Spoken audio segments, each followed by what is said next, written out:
Recipe that I found on Pinterest, and I'm excited to cook it because I love seafood, I love fish, and up until now my family really hasn't been fans of seafood. However, they are slowly working their way towards that, and that makes me happy because I love cooking dishes like this.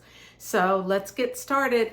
And just a reminder, if you haven't already subscribed, please do so. It would really help out my channel. So, as my side to the casserole, I am going to be making a roasted potatoes. So I'm taking these small potatoes and I am going to either quarter them or halve them depending on the size. Some of them might be a little bit bigger than the other ones. So I'm making them about this size. And what I'll do with these is I will put olive oil, salt, and pepper, and that's the way that we like them. They will probably roast well until they get tender. So sometimes it takes 25 minutes. Sometimes it takes a little bit longer, depending on the size of the potatoes that you're cutting. And I guess really it's about the size of the potatoes and what kind of potato maybe.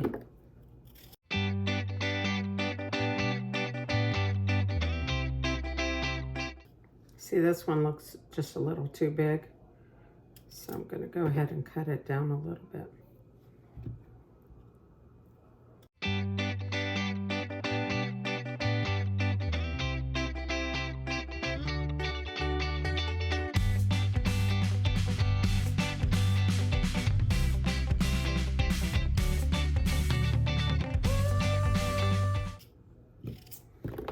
What's your favorite way of cooking potatoes? I personally love mashed potatoes, but my family does love roasted potatoes most of the time. I do like roasted potatoes as well, but my preference is mashed potatoes.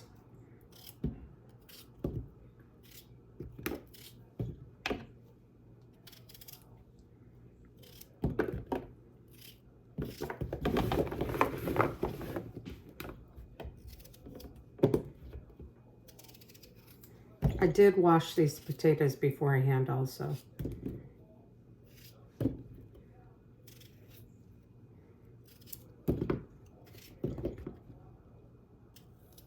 All right, so we've got a lot of potatoes here.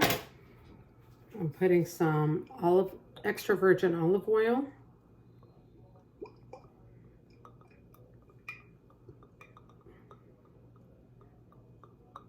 We like to get them nice and roasted.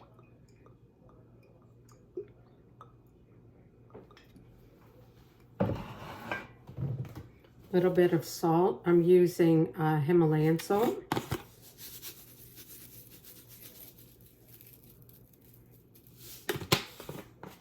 A little bit of cracked pepper.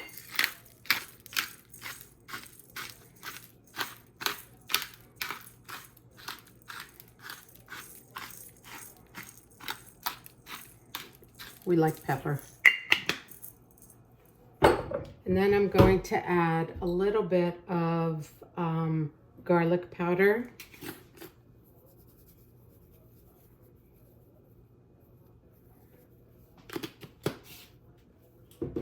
And that's it. I'll mix this around so that everything is coated and it smells delicious. So we'll put this in the oven. The casserole has to cook at 375 for 20 to 25 minutes. So I'll put this in the oven at the same time. And actually, no, I'll probably put these in about 15 minutes before the casserole. So then that way they get a head start on cooking. Okay, into the oven they go. Okay, I have 2 tablespoons of melted butter here. I'm adding them to this bowl. I'm going to save this because we're going to melt some more butter shortly. Okay, then I need, this is garlic that I've minced myself and I put in a pickle jar.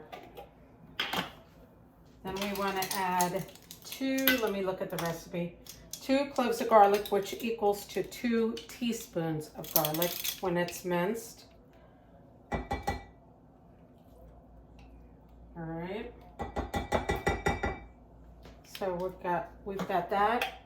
Then also we are whisking together chicken broth.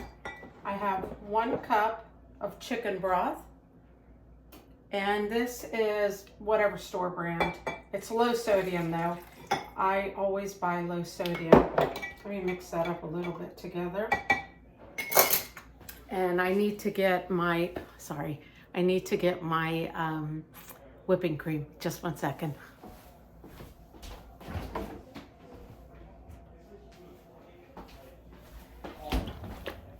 Okay, I have some heavy whipping cream. We're going to add a cup of that, if I can get it open. Cody or Dylan? What? I need help, I can't get this open.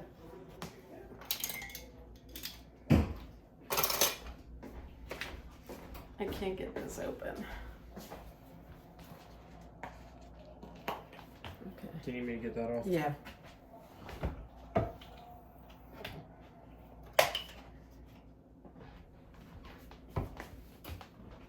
Okay, we're pouring in 1 cup of heavy whipping cream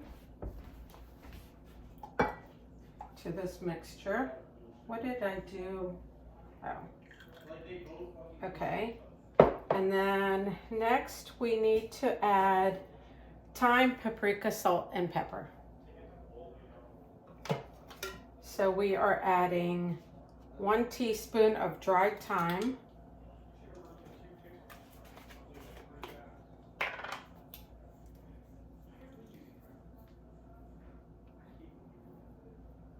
Okay, 1 teaspoon of dried thyme and 1 teaspoon of paprika.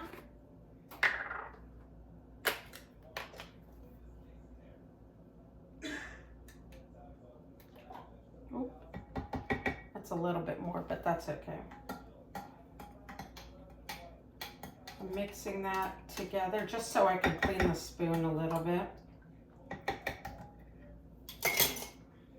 Okay, and then what we'll be doing is we're going to add the shrimp, and we're going to layer the shrimp evenly in this casserole dish. Before I add the shrimp to the dish, I want to go ahead and add some salt and pepper.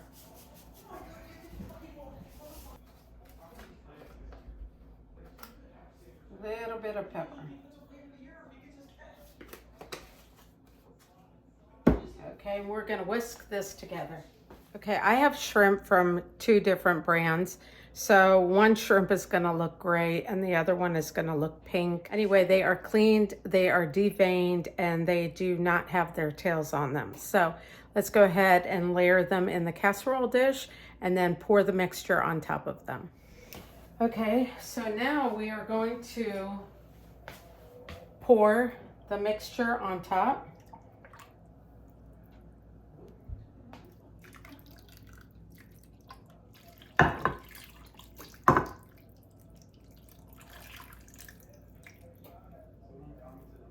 You need to get all of that goodness, all of the garlic and everything out of there and put it in.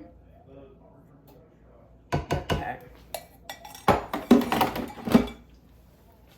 So then the next thing is, it says to sprinkle the cheddar cheese and the grated Parmesan cheese evenly over this mixture. And the amount is 1 cup of grated cheddar cheese and a 1/4 cup of grated Parmesan cheese. So here is, I am using mild cheddar.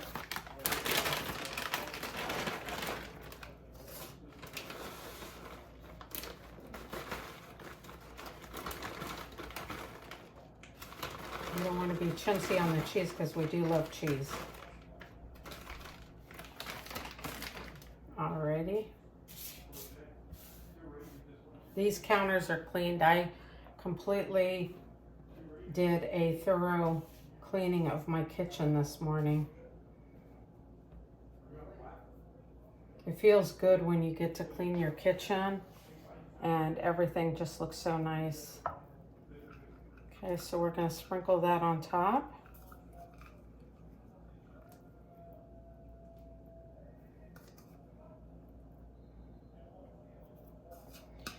The recipe called for a cup, but honestly, I mean, I'll see how it turns out.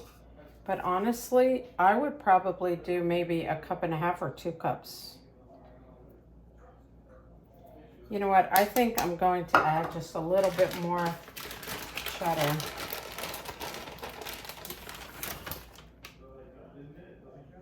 We do love cheese.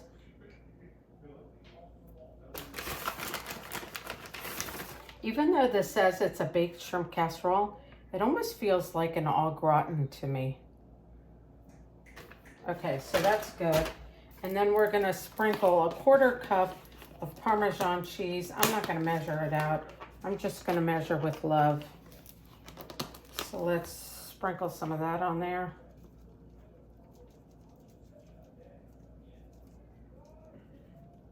Oh, that's a big chunk. Okay, that looks good. And then the next step is we are going to melt 2 tablespoons of butter and panko breadcrumbs. It says breadcrumbs. I just have panko. I have whatever the brand that Walmart sells. A cup of that. And we're going to put this on top of the casserole and then we're going to bake it. So let me get the butter melted and I'll be right back. Smells garlicky. Yeah, it smells good in here, doesn't it? Yeah. All right, we're going to melt 2 tablespoons of butter.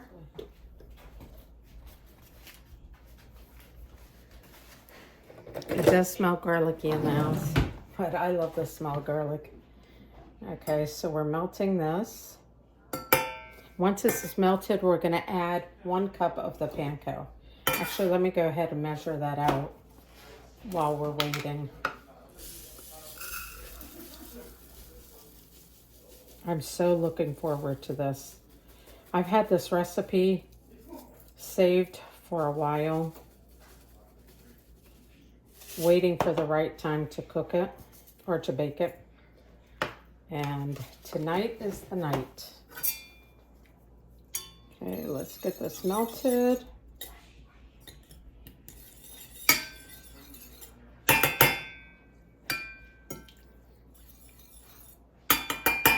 Anything with buttered breadcrumbs on top of it makes the dish so much better. I was thinking if I didn't have breadcrumbs, I was going to use broken up Ritz crackers for this topping also. That would have been really, really good, is to add Ritz crackers or those Townhouse crackers. All right, let's mix this together. So we butter every little bit.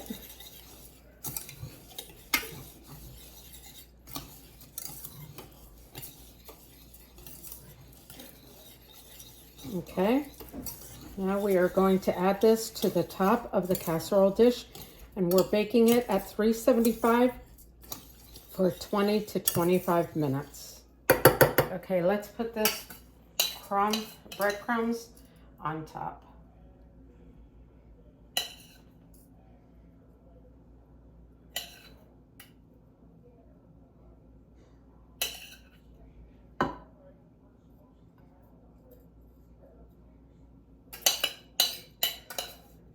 This does look like it's going to be delicious.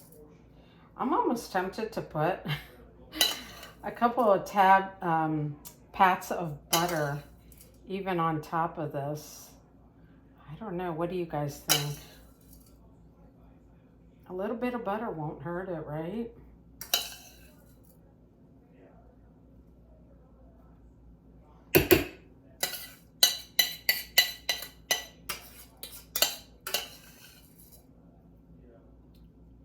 This is a good generous amount for this.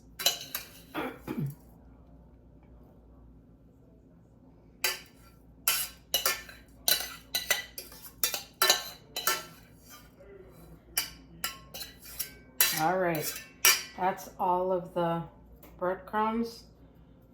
I don't know, what do you think? Should I put butter on top of it? No, we'll just try it this way. And if I need butter next time, then I'll know to add some butter. Because I think the sauce will probably help the breadcrumbs get crispy and not dry them out. So here we go. We're going to put it into the oven. Again, it's for 375, 20 to 25 minutes. Okay, now this is, I figured because of the liquid that it's in, that it would be kind of soupy. So I would definitely next time make mashed potatoes with this rather than roasted potatoes. I am going to let it sit for a little while, and just so that it can firm up maybe, and then we will eat it so that it'll cool down a little bit. I did wind up cooking this for, I believe, almost about 45 minutes. So you will need to cook it a little longer than what the original recipe says. This smells so delicious. We have the baked shrimp casserole, roasted potatoes, and green beans. That's what's for dinner.